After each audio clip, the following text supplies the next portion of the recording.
जैसी गोरी अंग्रेजी मेम जैसी सुंदर तू है ना, बस ऐसी ही तेरी देवरानी भी घर में आ जाए तो देसी घी के पूरे 1.25 मन लड्डू बंटवा दूं। जैसे ही उमा अपनी बहू को ये बात बोल के खत्म करती है तो एकदम से डोर बेल बजती है।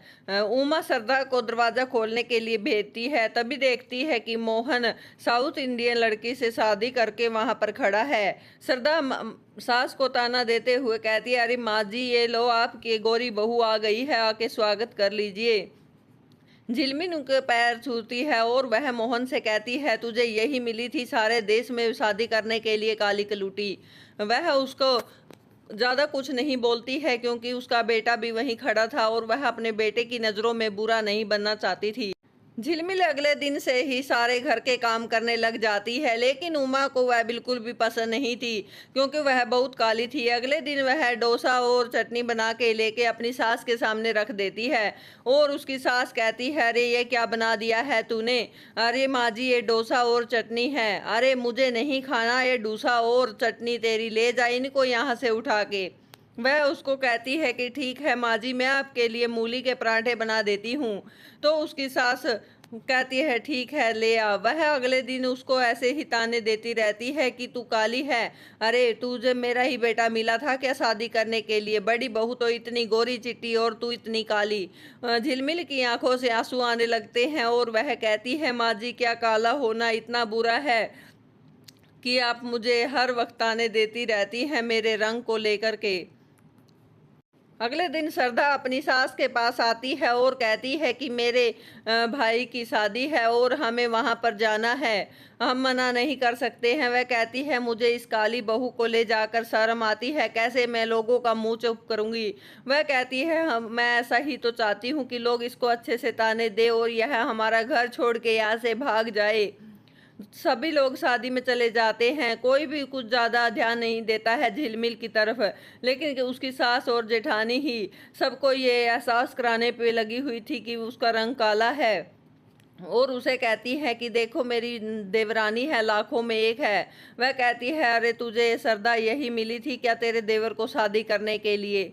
वह कहती है, अरे इसने तो मेरी यहाँ पर भी बेइज्जती करवा दी है। वह वहाँ से चली जाती है और रास्ते में रोती हुई तभी उसको एक बूढ़ी अम्मा आवाज़ लगाती है और कहती है, अरे बेटा, ये एक शीशा खरीद लो ना।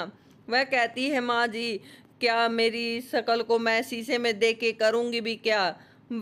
वह बूढ़ी औरत कहती है, एक बार देख के तो देख बेटी, क्या पता तुझे अच्छा ही लग जाए और तेरा मन थोड़ा बहुत खुश हो जाए। वह बूढ़ी अम्मा के ज्यादा कहने पर वह शीशा उनसे ले लेती है और वह जैसे ही शीशे में खुद को देखती है एकदम से गोरी चिट्टी हो जाती है।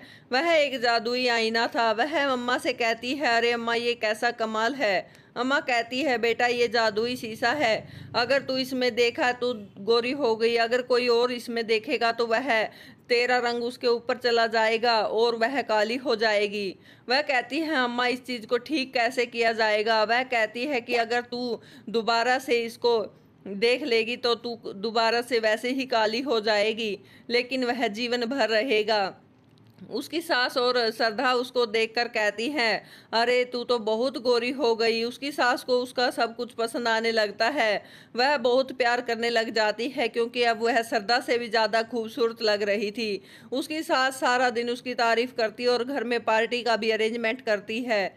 वह सभी को अपनी बहू से मिलवाती है और सभी लोग उसकी खूब तारीफ करते हैं। और उसकी सास उमा भी कहती है कि मुझे तो अगर छोटी बहू को नहीं देखूं तो खाना भी अच्छा नहीं लगता है।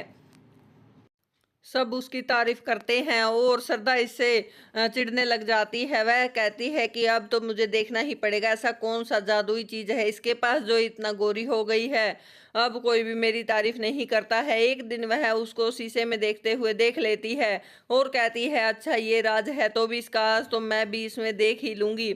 वह उसको उठा के देखती है तो वह एकदम से काली हो जाती है। झिलमिल का रंग उसके ऊपर आ जाता है और वह जोर जोर से चिल्लाने लगती है, माँ जी देखिए मुझे क्या हो गया है। दोनों भागी आती हैं और देखती है कि वह बहुत काली हो गई है।